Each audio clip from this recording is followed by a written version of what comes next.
Obrigado, Sr. Presidente. Cumprimento o Sr. Ministro e os Srs. Secretários de Estado. Naturalmente, não lhe vou pedir, uma vez que está aqui como Ministro dos Negócios Estrangeiros, nenhuma opinião sobre o assunto da agenda mediática dos últimos dias. Terá a oportunidade de se pronunciar sobre ele como líder do CDS-PP quando for oportuno. Já agora sobre a questão da diplomacia económica e da dupla tributação, espero que o Sr. Ministro também tenha consciência que há empresas que não pagam duas vezes e pagam menos do que deviam pagar, porque a sua internacionalização muitas vezes tem a ver com a possibilidade de pagar menos impostos do que pagariam se estivessem em território nacional. Portanto, fica esse reparo. Sobre a União Europeia, Sr. Ministro, bom, vamos lá ver, já não há palavras para descrever esta evolução da União Europeia. Podíamos defini-la como uma cavalgada para o abismo ou com qualquer outra expressão com a mesma carga de dramatismo, porque ela seria apropriada. Nós estamos à beira de ser decretada a recessão na zona euro. Há preocupações mesmo a nível mundial, o próprio FMI vem referir essa questão, e continuamos a ter uma orientação política, que é disso que se trata, que desvaloriza completamente a questão do crescimento económico, e se o faz em relação ao conjunto da zona euro e da União Europeia, muito mais em relação a economias como a portuguesa, que dependem desse crescimento económico para poderem até pagar as dívidas. E, portanto, o exemplo da Grécia está aí para nos mostrar como esta receita não serve, e continuamos a não ter para Portugal uma solução que garanta o nosso desenvolvimento, que garanta o nosso crescimento económico e que ponha fim a esta espiral descendente em que estamos envolvidos. Quanto ao novo tratado, eu sei que o Sr. Ministro é uma pessoa que preza os valores da soberania. Sempre foi assim na sua intervenção política, não tenho outra forma de o dizer. Mas eu penso que, neste momento, a questão da soberania nacional está completamente arredada da política externa do nosso país. E isto não é apenas qualquer laivo de patriotismo bacoco. É que para nós defendermos os nossos interesses, legitimamente, e compreendendo os interesses dos restantes países, é preciso termos instrumentos para isso. Se não temos, os outros acabam por impor os seus próprios interesses, e é isso que tem acontecido nos últimos anos. Esta questão das regras, enfim, para incluir na Constituição, eu não vou chamar de ouro porque ela de boa não tem nada, e portanto estar-lhe a dar o nome de regra de ouro é já um benefício que eu não quero atribuir. Esta regra que se quer impor na Constituição ou em qualquer coisa que seja semelhante é para funcionar como uma espécie de visto prévio sobre todas as outras normas constitucionais. Direito à saúde, sim, se estiver de acordo com a regra chamada de ouro da União Europeia. Direito à educação, sim, se estiver de acordo com a regra do déficit e da dívida.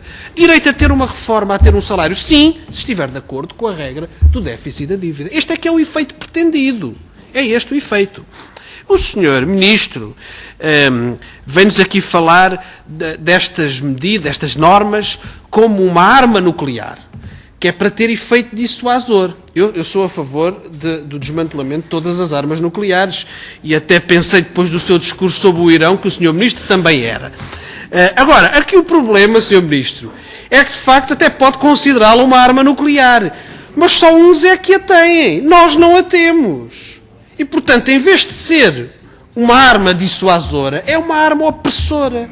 É para impor uma determinada política, como aliás acontece por vezes com a capacidade nuclear ao nível militar.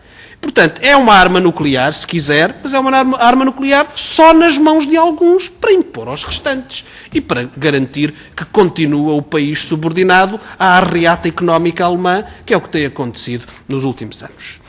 Depois, sobre as outras conclusões, eu queria só chamar a atenção de dois pontos. Há um texto sobre a questão do Médio Oriente e da Palestina, um documento escandalosamente neutral, porque o que se passa neste momento, para não dizer mais, é que continua a política de construção dos colonatos e não há nenhuma severa crítica, como seria justo fazer, da União Europeia em relação a essa questão. E, portanto, esta neutralidade que aquele texto aparenta é apenas o permitir que continue um caminho que visa inviabilizar a existência dos dois Estados, designadamente inviabiliza do documento que nos foi distribuído. Não, estou a falar do documento do Conselho Europeu. Que nos foi distribuído, penso que será o documento final, pelo menos é a única versão que temos. Portanto, é uma declaração que equivale a 0 para a resolução do problema. Eu queria pôr-lhe ainda um outro problema. No dia 19, as autoridades israelitas prenderam o presidente do Parlamento da Palestina. E isto já não é a primeira vez que acontece com aquele dirigente palestiniano. Eu gostava de saber se houve alguma reação do governo português ou até da União Europeia a este procedimento.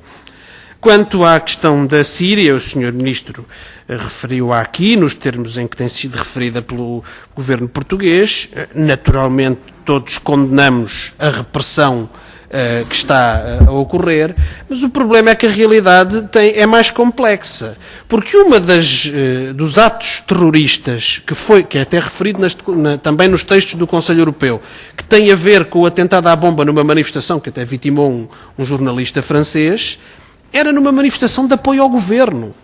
E, portanto, é preciso aqui também nomear os que, do outro lado, chamemos-lhe assim, estão a utilizar meios inaceitáveis para prosseguir os seus fins. E não ignorar que há hoje a intervir na Síria, grupos armados que têm ligações óbvias a algumas potências regionais e algumas potências a nível internacional. E é de um grande cinismo que isso não seja apontado ao lado das outras questões que estão referidas no documento. Depois, queria ainda falar ao Sr. Ministro de uma efeméride. No passado dia 11, assinalaram-se 10 anos sobre a abertura do campo de Guantánamo. Há 10 anos que abriu o campo de Guantánamo, por onde passaram 800 prisioneiros, 171 ainda lá estão. E a questão é tão absurda que aquele território, que está sob a administração dos Estados Unidos, como sabem, naquele território as iguanas são protegidas pela lei federal americana, mas os presos de Guantánamo não têm acesso a qualquer tipo de respeito pelos seus direitos, a qualquer tipo de julgamento justo, e estão presos sem nenhuma culpa formada. Aliás, vários deles, entretanto, foram libertados. Pergunto se, neste caso, está previsto algum processo de sanções da União Europeia. Quanto a questões que têm a ver agora com os serviços do Ministério, com as comunidades portuguesas, e avanço rapidamente, foi decretado recentemente um aumento dos preços, das taxas cobradas pelos serviços consulares. Trata-se de um aumento, em muitos casos, significativo, que vai encarecer aquilo que são os gastos dos portugueses e outros que recorram aos nossos serviços consulares para obterem os documentos e os serviços a que têm direito, a que acresce naturalmente o facto de muitos deles passarem a ter que percorrer distâncias muito maiores para aceder a esses serviços consulares. Eu pergunto se o Governo avaliou as consequências disso, se há uma receita previsível para este aumento, com o que é que ele vai significar e com que critério estes aumentos foram determinados. Depois, ainda sobre a questão do Instituto Camões e do ensino português no estrangeiro, queria dizer o seguinte. O Sr. Ministro pode dar-nos a visão otimista do problema, mas há um facto que já não está dependente nem da lei orgânica, nem das nomeações que vierem a ser feitas.